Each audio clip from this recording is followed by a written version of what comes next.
I didn't expect to see him again. Not like that. Not in my office, breath ragged, eyes wild, holding papers like they were proof of something I'd tried to bury. My name is Elena Cross, I'm 38. And the last time I spoke to my ex-husband, I told him silence was the only thing I owed him. It had been 3 years. 3 years of rebuilding a life that didn't include his mother's constant needs, his quiet betrayals, or the way money always seemed to vanish around them. So when his mother texted me out of nowhere, "I need $5,000 for surgery.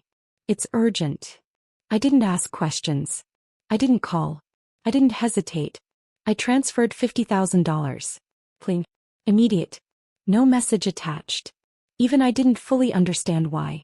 Maybe it was closure. Maybe it was something colder. The next morning I was reviewing contracts, tapping my pen twice against the desk. Something I always do when I'm focused. When the door slammed open. He stood there. Disheveled. Furious. And scared. "Why did you send that money?" he demanded, throwing the crumpled papers onto my desk. I unfolded them slowly. The first line blurred for a second before it settled into something real. Something impossible. There was no surgery scheduled. I didn't look up right away. My fingers stayed on the paper, smoothing the crease like it mattered more than what was written on it. That same quiet habit I had when things felt out of control. "There's no surgery," he said again, louder this time. "So why did you send her $50,000? I finally lifted my eyes. Measured. She said it was urgent. He let out a bitter laugh, pacing once across my office like he used to when he was lying and needed movement to hide it. "You don't just send that kind of money, Elena. Not to her. Not after everything." That part almost made me smile. After everything. "You're right," I said quietly. "I don't." He stopped pacing. That's when I noticed it. His hands weren't just shaking. They were stained slightly with ink, like he'd been gripping those papers too hard. "I called the hospital," he continued. "There's no record. No booking. Nothing. So either she lied, or..." He cut himself off. I tilted my head slightly. "Or what?" He hesitated. And for the first time since he walked in, I saw it. "Fear." "Or you already knew that," he said. I didn't answer him. Not because I didn't have one, but because silence has a way of making people confess more than questions ever could. He swallowed hard, stepping closer to my desk. "Elena, what did you do?" I leaned back slightly, folding my hands together. Controlled. "The better question," I said, "is what she did."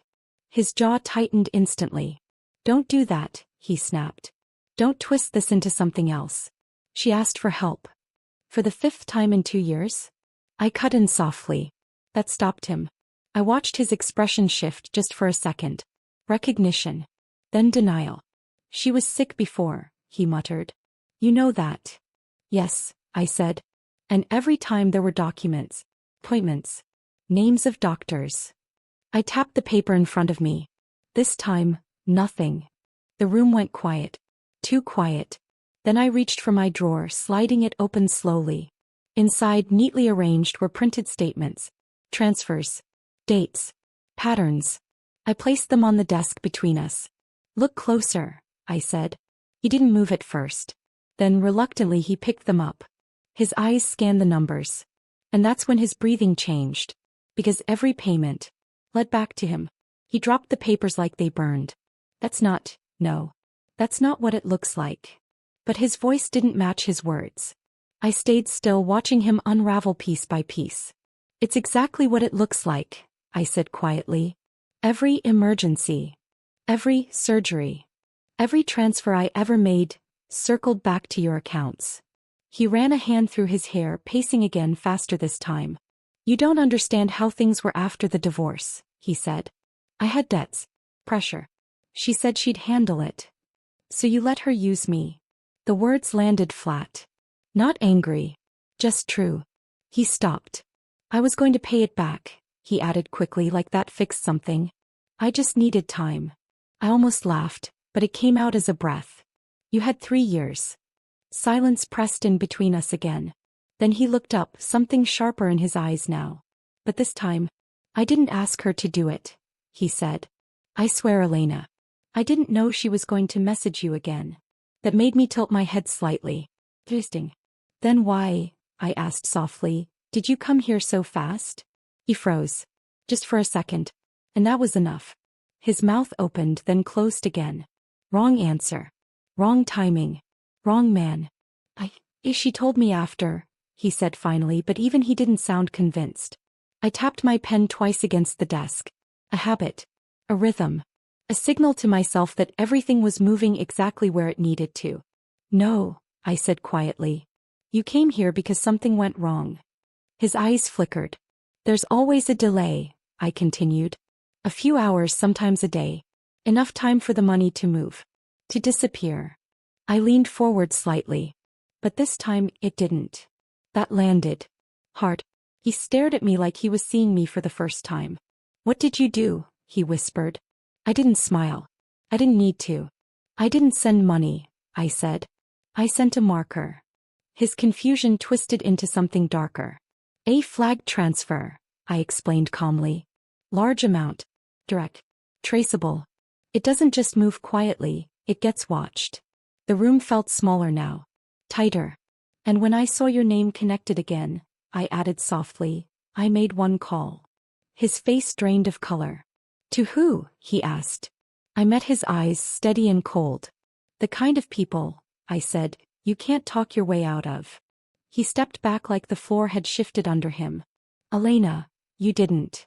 I didn't blink. The pen in my hand tapped once more. Then stopped. They're already watching the account, I said. Not just the transfer. Everything connected to it. His breathing turned shallow. You're overreacting, he tried, but the words collapsed halfway out. It's just money. People move money all the time. Yes, I said. Clean money. That silence again. Heavy. Final. He looked at the door, then back at me, calculating something that was already too late. You could fix this, he said suddenly. Call them back. Say it was a mistake. You've done it before. You know how to talk to people. I almost smiled at that. He still thought this was about persuasion. No, I said gently. This time I didn't call to fix anything. His shoulders dropped. A crack forming. I called to document. That word stayed between us. Permanent. Because documentation doesn't disappear. It doesn't get rewritten. It doesn't forgive. It just waits. And then it speaks. His voice broke when he asked, barely audible. What happens now? I didn't answer right away. Instead, I reached for the glass of water on my desk. Took a slow sip. Left a faint fingerprint on the rim. Another small human thing that didn't matter except that it did. They follow the trail, I said finally. Every account. Every transfer. Every name attached. His eyes darted again. Door, window, me. And when patterns repeat, I continued, they don't ask nicely. He let out a shaky breath. This isn't what you think, he whispered, but there was no weight behind it anymore. I tilted my head slightly. No, I said. This is exactly what I think. He sank into the chair across from me without asking. The same chair he used to sit in years ago when he'd wait for me to finish work so we could go home together. Back when I still believed him. I never meant for it to go this far, he said, staring at his hands. I believed that. People like him never do. That's the problem, I replied softly. You never mean anything. You just let it happen. The room went quiet again. Then his phone buzzed. Once. Twice. He looked at the screen. And everything in his face collapsed. He didn't pick up the call. He didn't need to. I could see it in his eyes. The name on the screen, the realization settling in like something irreversible. Is it them? I asked quietly. He nodded once. Slow. Defeated. The same man who used to dodge responsibility with a smile now looked like he was drowning in something he couldn't charm his way out of. They're asking about transactions, he said, voice hollow. Multiple ones. I leaned back, watching him carefully. Then you should answer, I said. He let out a dry laugh, shaking his head. You planned this, he whispered. I didn't deny it. But I didn't fully accept it either. Because the truth was simpler than that. I gave you exactly what you kept taking, I said. A chance to show who you really were. He stared at me, something almost like understanding flickering through the fear. And now, he asked. I glanced at the papers still scattered across my desk. At the neat timeline I had built. At the silence I had chosen instead of confrontation. Now, I said softly. It speaks for me. His phone kept buzzing. I didn't stop it. I just watched him answer it. And finally tell the truth.